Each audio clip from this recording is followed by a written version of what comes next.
The station clock struck 6:02 p.m., its second hand twitching like it was impatient with the world. A thin wind slid through the open platform, curling under coats and whispering past faces. People moved in urgent tides, suitcases rolling, boots tapping, voices tangled in 1,000 separate goodbyes. She stood in the middle of it all, still as a photograph. Her fingers clutched a small leather suitcase, edges worn, handle frayed where years had bitten into it. A red scarf, faded but stubbornly bright, was looped once around her neck, the tail fluttering in the restless air. Her hair swayed against her cheek, strands catching the last slant of sunlight. Somewhere in the crowd, laughter broke open, loud, careless. She knew that laugh. Her eyes shifted. There she was, Marina, head tilted back, retelling that story again, the one she'd spun over coffee shops and dinner tables. The lie that stuck like dust to my name. He's broke, Marina had told them. Couldn't even pay his rent last month. They'd believed her. Most people did. The girl on the platform, Elena, watched without moving. She wasn't supposed to be here. She wasn't supposed to see this moment. And yet here it was, pressed against the air like a secret daring her to breathe. The train's horn cut through the noise, low and metallic, vibrating the glass panels above. Passengers shuffled forward. A man brushed past her shoulder. Her suitcase swayed in her grip. She glanced down at her hands. They trembled, just enough for her to notice. Just enough for her to remember the night she had stood in a room full of whispers, the night Marina's words had set fire to everything she thought was safe. The scarf tugged against her neck in the wind, the color burning against the gray world around her. She had bought it the same week she decided she would not disappear. Somewhere down the platform, a camera clicked, someone capturing strangers in motion, freezing them mid-step, mid-breath. She imagined her face caught in that frame, eyes steady, mouth unreadable. The train screeched closer.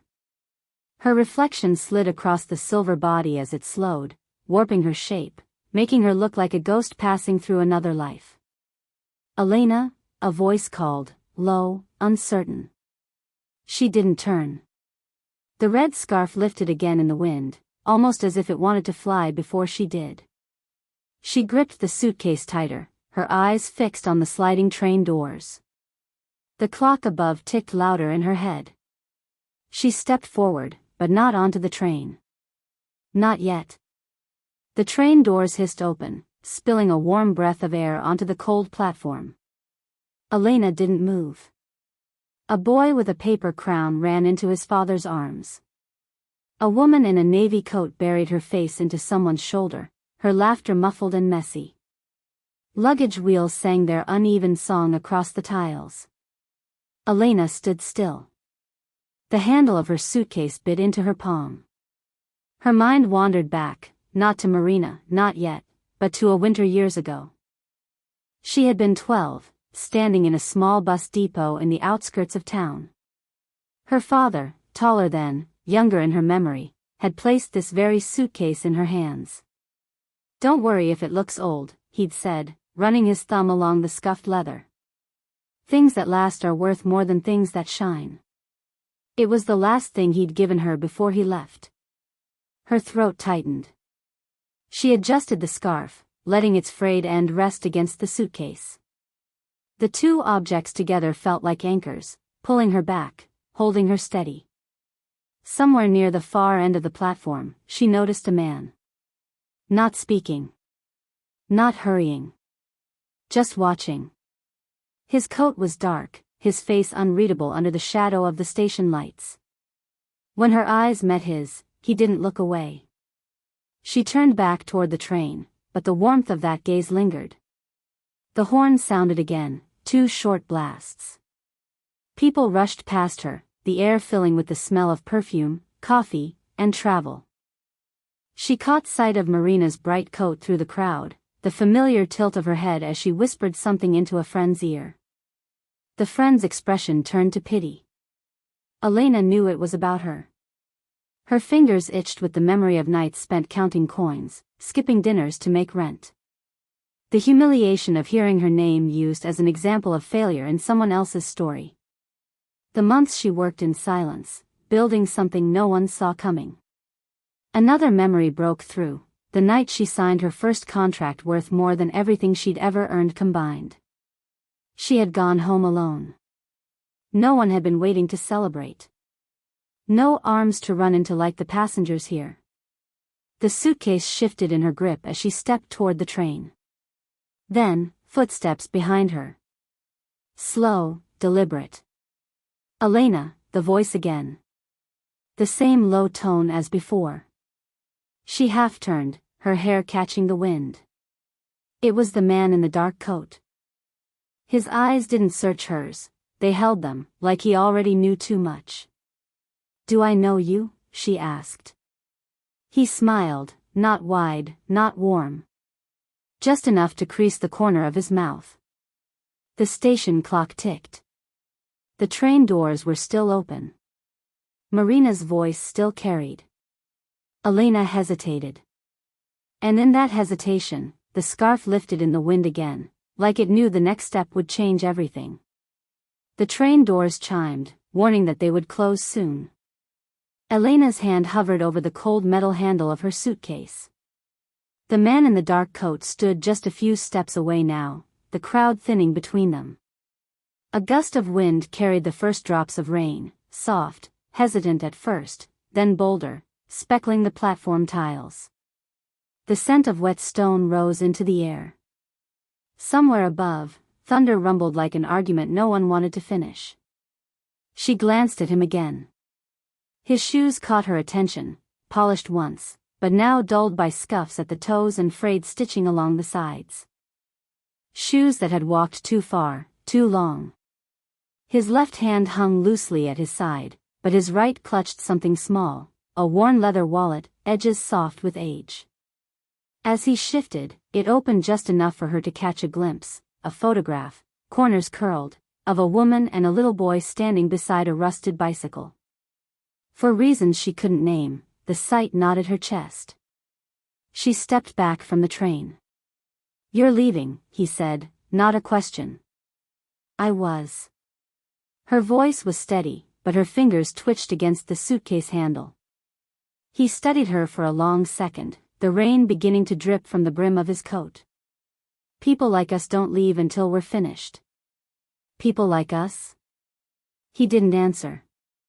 Her eyes narrowed.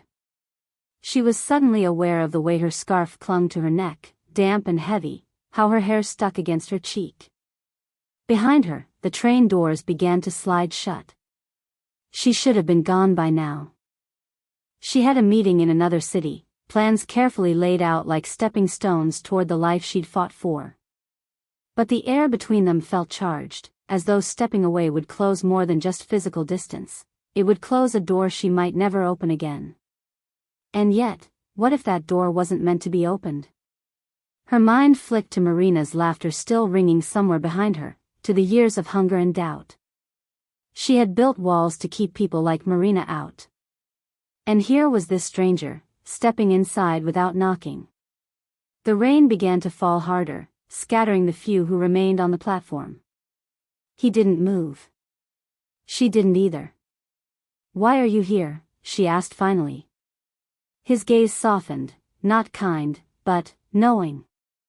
"Maybe the same reason you are." The train was gone now, leaving only the echo of its wheels fading into the dark. Elena felt the pull, fate or something dangerous dressed as fate. She couldn't tell which. And in that not knowing, she stayed. Rain glossed the platform, turning the tiles into a broken mirror of lights and shadows. Elena's breath fogged the air as she stepped backward, away from him. Away from this pull she couldn't name.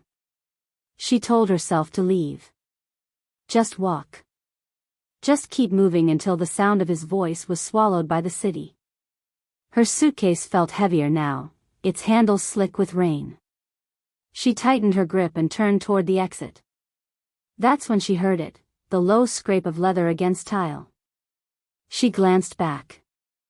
He was holding her red scarf. The wind must have stolen it from her neck when she'd turned. It draped across his hand like something fragile, the fabric catching drops of rain. He didn't call out. Didn't step forward. Just stood there, watching her with that same unreadable stillness. Her feet froze. Somewhere near the station doors, two women glanced over, their whispers threading between the patter of rain. She knew that look. They'd seen the scarf, seen him, seen her, and in their minds, they'd already written the story. People always did. She took a step toward him, slow. Some people carry more than just bags, he said quietly, as if speaking only to the rain. They carry silence. The words slipped under her skin before she could stop them. She was close enough now to see the way the scarf's threads had frayed along the edges, tiny splits in the weave, just like the day she'd bought it. She'd worn it through years of cold mornings and colder stares, a small rebellion in red against the gray weight of judgment. He held it out. She hesitated. Thunder rolled again, closer this time. A few passengers, trapped by the storm, lingered under the overhang, stealing glances in their direction. One man shook his head, muttering something she couldn't hear. Her hand rose slowly. When her fingers brushed the scarf, their hands touched, just briefly, but it was enough for her pulse to quicken. "You almost left," he said. "I almost stayed," she replied. The scarf was back in her hands now, damp and warm from his grip. She looped it once around her neck, feeling the weight of it differently, as if it had absorbed this moment, this stranger, this unspoken thread between them. She wanted to ask him who he was, why he was here, why he looked at her like he'd been waiting. But the words caught in her throat. Instead, she stepped back. The rain fell harder, the station clock ticked toward another departure, and between them hung the kind of silence that felt too fragile to break. And so, neither of them did. The storm had slowed the city to a hush. Raindrops drummed against the steel roof, their rhythm filling the space between their breaths. Elena stood there, scarf warm against her neck, still feeling the ghost of his touch. She should have left, but instead, she found herself saying, "Why are you really here?" He didn't answer. Instead, he reached into his coat and pulled out the worn leather wallet she'd seen before.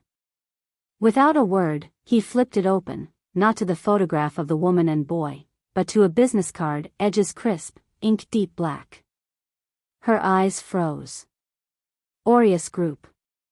The name was impossible to ignore. It was the company she had applied to last week, the one she'd spent months preparing for, the job that could finally put her years of struggle behind her.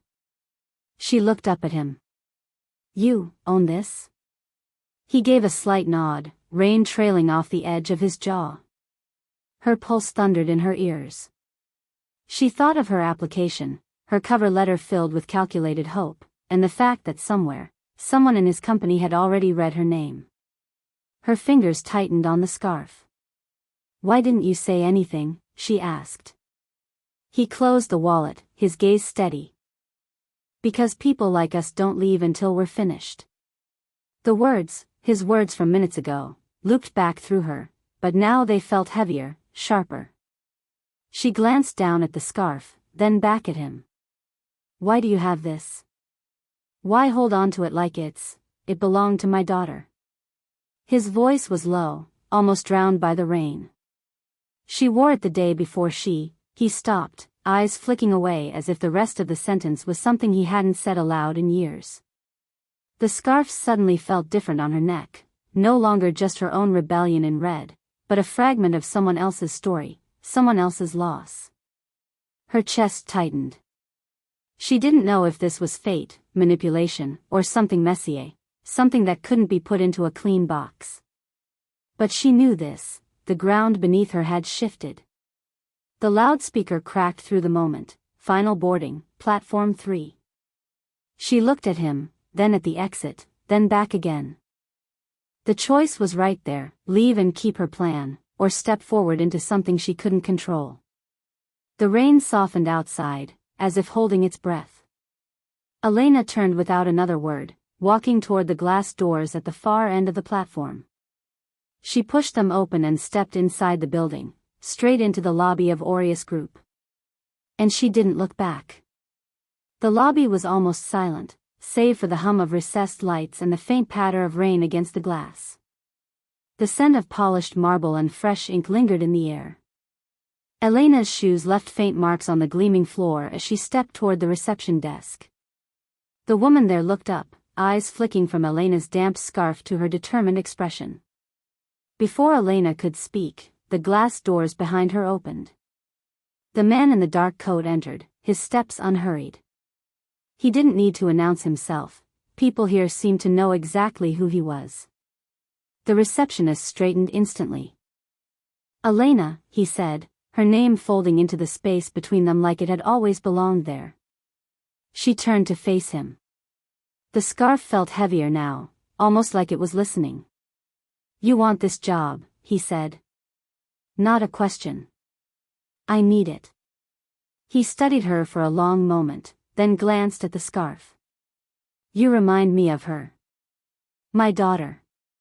Same stubborn eyes. Same way of standing like the world owes you an answer." Her throat tightened. "And that's why you'd hire me?" His gaze was steady, but there was no softness in it. "No.